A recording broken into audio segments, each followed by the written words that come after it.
سی food کے حوالے سے بتا دیں کہ سی فوڈ پہ تو سر میرا کلپ آ چکا ہے. تمام کے تمام حلال سمجھتے ہیں ہم جو پیورلی سی فوڈ ہے. ہاں پیورلی سی فوڈ. پیورلی سی فوڈ وہ ہوتا ہے جو سمندر سے نکالنے کے بعد مر جائے. صحیح. اب یہ کہتے ہیں سی فوڈ وہ تو سی میں تو وہ جناب وہ سانپ بھی آتے ہیں. سر سانپ باہر نکالنے سے مرتا نہیں ہے. سمندری سانپ بھی آپ باہر نکالیں وہ خشکی پہ بھی رہ سکتا ہے. او جی کچھوا بھی آتا ہے. کچھوا کیا زمین پہ مر جاتا ہے؟ تو پہلے آپ اللہ کے بندو ڈکشنری تو حاصل کرو کہ سی فوڈ کہتے کسے ہیں. قرآن جو کہتا ہے سورۃ المائدہ میں کہ سمندر کا مردار حلال کر دیا گیا ہے، وہ سمندر کا مردار ہے جو سمندر کا ہے، جو سمندر کا رہائشی ہے. کچھوا سمندر کا رہائشی نہیں ہے، وہ زمین اور سمندر دونوں میں رہ سکتا ہے. پیورلی ویل مچھلی، حالانکہ انفی ویل مچھلی کو حرام کہتے ہیں. تسی تو جھینگے نو لے کے پھر رہے ہو نا، جھینگا بھی حلال ہے. وہ تو ویل مچھلی کو حلال نہیں ماننے کے لیے تیار. جو بخاری مسلم میں حدیث ہے کہ ابو عبیدہ ابن جراح ایک جہاد کے دوران کچھ صحابہ تھے تو ایک بہت بڑی مچھلی جو ہے وہ سمندر نے باہر پھینک دی. 15 دن تک وہ کھاتے رہے. اور صحابہ کہتے ہیں کہ ابو عبیدہ ہمارے لیڈر تھے اور انہوں نے اینڈ پہ حکم دیا کہ اس کی 2 پسلیاں وہ جوڑی جائیں. وہ جو اس کا نکلتا ہے وہ پوری پنجر نکلتا ہے جو، تو ایک اونٹ سوار اس کے نیچے سے گزر جاتا تھا، وہ اس سے بھی اونچی تھی. اتنی بڑی کون سی مچھلی ہو سکتی ہے؟ ویل. اب تو دنیا نے ایکسپوز کر دیا ہے. اب انفیوں کے گھاٹے میں فٹ ہوئی ہوئی تھی یہ حدیث، کیونکہ وہ تو ویل مچھلی کو کہتے ہیں ویل مچھلی تو میمل ہے اور میمل حرام ہے. وہ اس کو حرام کہتے ہیں، وہ کہتے ہیں یہ مچھلی ہے ہی نہیں، یہ تو میمل ہے.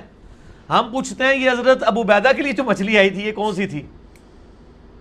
اب تو میں بتا دیا، ٹھیک ہے نا. اگر آپ کو کہے جی میں نے ایک جانور دیکھا جس کا اتنا بڑا کان تھا، تو سر آپ کا بچہ بھی بتائے گا کہ وہ ہاتھی ہی ہو سکتا ہے. آپ کے نہیں، وہ بلی تھی ایک نا ہمارے انفیوں نے یہی کیا ہے. وہ کہتے ہیں وہ کوئی خاص معزوم کی ہوئی بلی. Good answer. دیکھو کتنا بزرگاں دا اور علماء دا مذاق اڑا رہے ہیں سے بہ کے. تسی واپس بھی جانا ہے، ٹھیک ہے. اے صحیح ویر تو مسٹنڈے کہندے نے نا، وہ مسٹنڈ.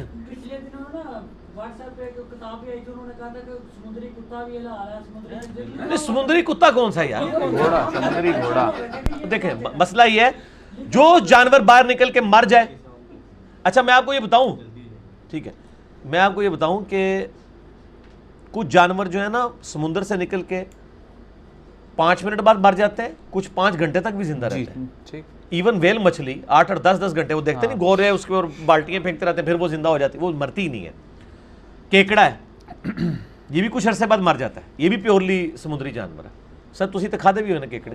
کھادے ہوئے نا، ان کے بڑا تجربہ ہے. اچھا ایک بات بتائیں، یہ پھر کھانے کا یہ تخصیص کس نے کی ہے کہ اگر وہ فش کے اسپیشیز بزرگوں سے نے، ہو؟ بزرگوں نے.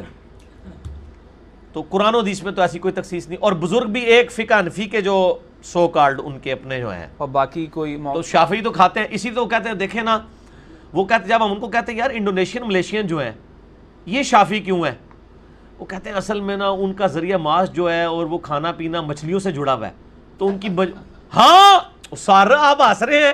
وہ کہتے ہیں کہ اگر مچھلیوں کا رولا نہ ہوتا انہوں نے بھی اسے انفی کر لینا سی. اور انہوں نے کیتے ہیں نا سر، بنگالیوں نے نہیں کیتے ہیں.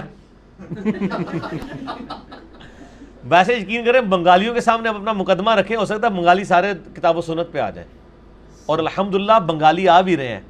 مجھے تو بنگلہ دیش نیپال سے بھی ای میلز آتی ہیں، لوگ دعوت قبول کر رہے ہیں الحمدللہ.